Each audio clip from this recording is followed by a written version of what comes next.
안녕하세요. 이제 근대 국가 수립운동과 국권 수호운동 3, 4단원을 시작하겠습니다. 시작에 전에 지난 시간에 본 조선의 상황을 살펴보죠. 고종은 을미사변 이후에 러시아 공사관으로 피신하게 되죠. 이 때문에 국가 위신은 떨어지고 나라 이권은 열강이 가져가고 이런 혼란기의 상황에서 우리나라를 살펴보는 게 이번 시간에 할 내용입니다. 독립협회가 나옵니다.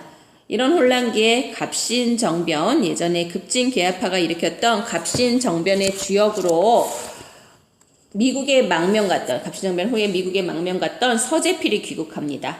귀국해서 국민을 개봉하기 위하여 독립신문을 창간하게 되는데요. 우리나라 최초의 민간신문이라고 나옵니다. 독립신문을 창간합니다. 그리고 나서 정부 고관, 개화 지식인, 그리고 민중과 함께 조직하는 게 독립협회입니다. 이 독립협회는 중요한 내용이 바로 뭐냐면 말씀드린 대로 지식인, 고위 관료, 민중이 함께한 것이다 해서 이게 가장 중요한 내용이 되는데요. 보면은 여기 나옵니다. 여기 제한을 두지 않는 방식으로 민중의 참여를 이끌어냈다. 이래서 독립협회가 중요하고 독립협회의 의 또한 지배층과 피지배층이 함께하는 협회, 최초에 함께했다라는 게 중요하게 됩니다. 그 다음 거 한번 보겠습니다. 그 다음에는 독립협회의 구체적인 활동을 보면 독립문과 독립관을 건립해서 우리나라가 자주성을 나타내게 되고요. 토론회, 연설회 하면서 우리나라와 이런 서양 열강, 다른 나라의 이런 혼란기 속에서 어떻게 대처해야 되는가 해서 계속 고민하게 되고요. 여기서 하나 중요한 게 이권 수호 운동이 나옵니다. 이권 수호 운동은 우리 아관 파천 시기에 우리나라의 위신이 떨어지면서 러시아, 미국, 프랑스 등이 우리나라의 철광, 금광, 은광 등의 이권을 가져갔던 것을 다시 지키고 다시 반환하고자 하는 운동 중에 하나입니다. 그 다음에 근대적 자유민권운동, 국민 참정권운동. 한마디로 옛날 전제군주 국가로서가 아니라 근대적인 국민국가를 만들려는 노력이 엿보이는 장면입니다. 여기서 또 하나 만민공동회가 중요하게 되는데요. 이 만민공동회는 각계각층의 시민이 자발적인 참여로 인해서 하는 민중집회 같은 거예요. 여기 광화문이나 여기 보통은 종로 있는 데서 다 같이 모여서 자신들의 의사를 말했는데 백정, 뭔지 알죠? 천민중의 대표된 백정들도 나가서 의견 발표를 할 수 있었고 그 자리에는 관리도 나가서 의견 발표를 하고 양반도 발표를 하고 민중도 발표를 하는 자유로운 의사 표현을 하고 여기서 합의된 내용을 고종에게 건의해서 헌의 6조라는 당시의 헌법과 같이 이런 거를 국정을 이렇게 개혁합시다 라고 건의를 하는 거예요. 이건 헌법이 아니라 참 건의하는 내용이에요. 이걸 받은 고종이 굉장히 긍정적으로 보겠다고 했어요. 그랬는데 이 독립협회가 결국은 실패하고 해산당하거든요. 계속 이렇게 처음에는 다 같이 이런 보수 관료도 함께 했지만 점점 이들의 세력이 커지면서 보수 세력들이 위압감을 느끼게 되고 그러면서 보수 세력이 모함을 해요. 독립협회는 단 한 번도 공화정을 실시하자고 한 적이 없어요. 왕의 존재를 인정하는 단체가 독립협회예요. 그런데 왕한테 결국은 왕을 없애는, 공화정은 왕이 없는 거잖아요. 왕을 없는 공화정을 실시할 거다라고 모함을 해서 고종 황제가 이 독립협회를 없애야겠다고 생각을 합니다. 정당성이 없으니까 보부상 단체였던 황국협회를 앞세워서 이 만민공동회에서 혼란을 야기시키고 한마디로 시비가 붙고 이 평화사태가 훼손당하게 되자 고종이 평화를 유지하겠다는 명목으로 한국협회와 독립협회를 한 번에 해산시킵니다. 그러고 나서 물론 한국협회는 고종 황제가 시킨 보수 세력이 이끌어온 세력이니까 다시 조직해서 한국협회는 계속 그 지위를 유지해 나가고 독립협회만 완전히 해산당하게 되죠. 굉장히 의미가 있는 단체였음에도 불구하고 모함으로 해산당하는 안타까움이 있었던 그런 단체입니다. 보시면 이 단체의 의를 보면 이권 수호 운동을 해서 열강의 침략으로부터 주권을 수호했다. 이거 당연히 독립협회 자체가 이 아관파천에 왕이 없던 상황에서 처음에 가장 먼저 했던 게 고종의 황궁을 요구한 거거든요. 고종 황궁을 요구해서 고종의 황궁을 끌어내고 이 다음에 아관파천 시기에 잃어버렸던 이권을 다시 지켜오고 굉장히 의미가 있어요. 게다가 이전에는 민중을 제외하거나 민중만 하거나 두 개가 합치되지 못했다면 독립협회에서는 민중과 개와 지식인이 함께하는 개혁운동이다 하는 게 가장 큰 의의며 따라서 이들 갑신정변이나 이런 것들에 대한 한계를 극복한 운동이 바로 독립협회가 되겠습니다. 이 독립협회가 있을 때 중간에 제가 얘기했을 거예요. 고종의 황궁 요구를 했고 그래서 고종이 돌아옵니다. 돌아와서 고종도 우리 조선의 자주권을 회복해야 된다고 생각을 해서 오자마자 나라를 조선이 아니라 나라를 바꿔요. 대한제국이라고 이름을 바꾸고 대한제국에서 스스로 개혁을 추진해서 나라를 부강하게 만들겠다고 얘기합니다. 그러면서 연호도 세워서 광무라는 연호를 세우게 되고요. 새로 만들고 광무 하면서 이들이 개혁을 주장하고 이 개혁을 하고 앞으로 대한제국이 나아갈 바를 정해서 헌법을 만들어요. 이게 바로 대한국 국제입니다. 이거는 대한제국의 헌법이에요. 근데 이걸 가만히 보세요. 황제에게 군 통수권, 입법권, 행정권, 사법권, 외교권이 모두 다 황제에게 있는 거예요. 황제가 모든 권한을 가진 자주 독립 제국, 황제 제자입니다. 황제국가, 전제 황제의 국가 이런 게 됩니다. 그래서 이 대한국 국제는 황제의 권리만 규정하고 국민의 권리에 대한 규정이 없는 이런 헌법이기 때문에 근대적 헌법과는 많은 차이를 갖게 되는 헌법이 바로 대한국 국제예요. 이게 한계이자 특징이기도 합니다. 이 대한제국에서 이루어진 개혁을 광무개혁이라고 하는데 이 광무개혁의 가장 근간이 되는 원칙이 구본신참이에요. 옛것을 근본으로 삼고 새것을 참고한다. 한마디로 뭡니까? 동도서기, 그냥 본래 있었던 성리학이나 양반체제는 그대로 유지하면서 새로운 과학기술이나 무기만 받아들이겠다는 거죠. 굉장히 소극적인 개혁이에요. 왜냐하면 왕권이나 이런 양반들의 권한을 그대로 왕권을 유지하면서 개혁을 하는 거기 때문에 이런 식의 소극적인 개혁이 될 수밖에 없습니다. 그 내용은 우선은 이제 군제개혁, 나라의 부강과 자주에서 군사개혁, 재정 확보. 여기서 지계라는 말이 나옵니다. 토지 문서예요.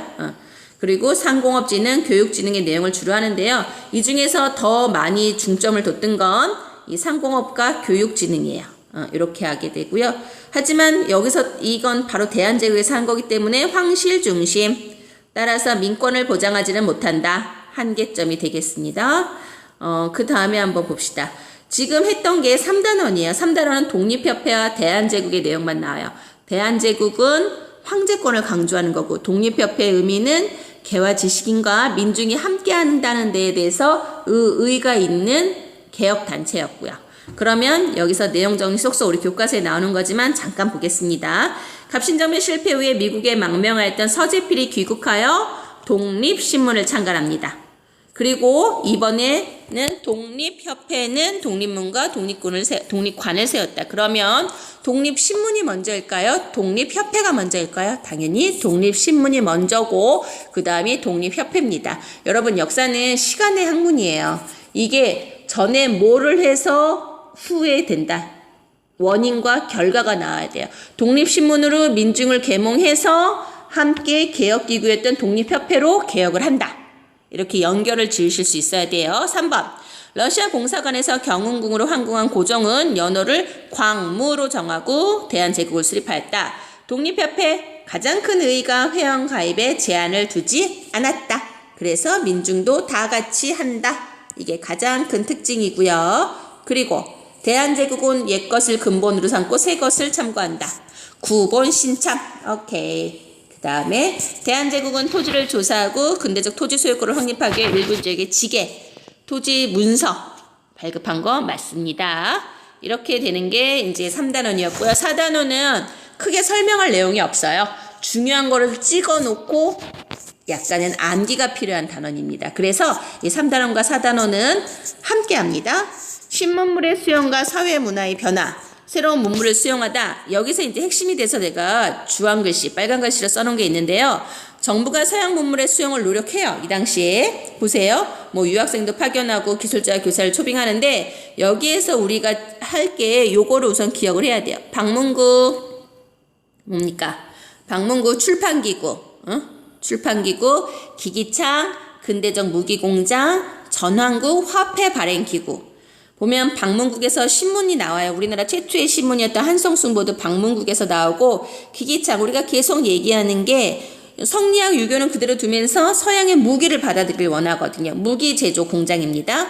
전환국 나오고, 광해어는 뭘까요? 광해어는 알렌이라는 사람이 세운 건데 이 병원이었죠. 알렌이 세웠던 병원, 최초의 서양식 병원, 근대적 의료기관. 이거 서양식 병원이다 라고 해서 광해원까지 우리가 이제 기억을 해야 됩니다. 전환국, 방문국, 그 다음에 기기창, 광해원까지 기억을 하시면 되고요. 뭐 통신시설 나오고 교통시설, 일본의 침략 도구로 활용되었다 정도만 확인을 하시면 여기선 될 것 같아요. 그 다음에 이제 우리가 학교 정리할 거 있습니다. 근대 학교. 옛날에 서당이나 성균관 말고 근대적 문물을 가리키던 학교는 우선은 최초의 학교들로 우선 정리를 하는데요. 최초의 민간학교, 원산학교입니다. 최초의 근대학교라고 나오는데 이거는 기본적으로 제일 빨라요. 이거 민간에서 만든 지방관과 지역 주민이죠. 이거 사립학교예요. 그 다음에 정부의 교육지는 이거는 공립학교. 최초의 공립은 유경공원이에요. 하지만 공립 사립 다 합해서 맨 처음에 나오는 건 원산학사입니다. 원산학사를 기억하시면 되고 유경공원도 기억을 하세요. 이거 2개 정도는. 유경공원은 영어를 주로 많이 가르쳤던 학교예요. 그래서 우리가 아는 이완용 들어본 적 있지요? 을사오적에 나오는 이완용도 유경공원에서 영어를 배웠다고 합니다. 그 다음에 사립학교 그 외에 선교사들이 세웠던 배제학당, 이화학당, 경신학교, 현재도 저쪽 중구 쪽에 보면은 오래된 학교들이, 이런 학교들이 아직도 남아 있습니다. 그래서 많이 학생들 다니고 있지요. 그 다음 봅시다. 언론입니다. 언론 또한 좀 중요해요. 언론은 최초의 신문 한성순보, 이건 최초의 신문이라는 얘기가 나오는데요. 방문국에서 나왔는데 이거의 핵심은 뭐냐면 순보예요. 순보. 순보는 뭐냐면 보름에 한 번, 열흘에 한 번씩 순환돼서 나온다. 매일 나오는 신문이 아니었어요. 그 다음에 독립신문은 최초의 민간신문이고, 대한제국 시기의 신문은 지금 사달락에서는 그냥 이름만 나왔어요. 황성신문, 매일신보. 근데 이 2개는 의미가 있어요. 기억해야 돼요. 황성신문, 대한매일신보. 황성신문은 을사조약 반대 논설문이었던 시력 방성대곡이 처음으로 실렸던 신문이에요. 그래서 이 황성신문 중요하고, 그리고 대한매일신보는 영국인 베델과 신민회라는 우리나라 항일 그 단체가 있는데 거기에 나왔던 사람들이 주로 많이 활약했던 신문이에요. 특히나 영국인이 들어가 있다 보니까 일본한테 조금은 자유로울 수 있어서 항일 내용을 많이 실었던 신문으로 가장 유명한 게 대한매일신보입니다. 그래서 황성신문, 대한매일신보, 우선 여러분은 이름을 기억을 해 주세요. 여기가 내용이 간단합니다. 내용 정리 한번 볼까요? 여러분 보세요. 전환국 뭘까요? 전환국은 화폐 발생, 화폐 발행기구. 기기창, 이거 무기, 우리나라에서는 무기 중요하죠. 한성순보 최초의 신문. 여러분 이거 보세요. 대한제국 시기에 강행된 신문입니다. 내가 중요한 신문 2개였죠. 황성신문, 대한매일신문. 그러면 볼까요? 대한매일신보, 황성신문. 이렇게 2개 나옵니다. 3번 환경도 주민의 노력으로 우리나라 최초의 근대학교 원산학사. 최초의 학교 2개 기억하셔야 돼요. 원산학사, 유경공원. 2번 정부는 유경공원, 영어를 많이 가르쳤다. 3번 설명 안 했던 겁니다. 이거 최초의 서양식 극장 원각사 하나 또 여기다가 적어두죠. 원각사. 여기에서 공연을 많이 해서 나왔던 원각사입니다. 이렇게 해서 우리가 이번에는 3단원, 4단원을 한꺼번에 다 나갔어요. 그런데 이제 여기까지는 쉬웠는데 이제 이 다음 5단원 때부터는 일제가 우리나라를 침략해 가려고 하는 시작이 돼요. 아직은 일본에게 넘어가진 않았지만 을사조약이 문의해서 많이 나올 거예요. 이번 시간까지 여러분 열심히 수고하셨습니다. 다음 시간분에 또 봅시다. 수고하셨습니다.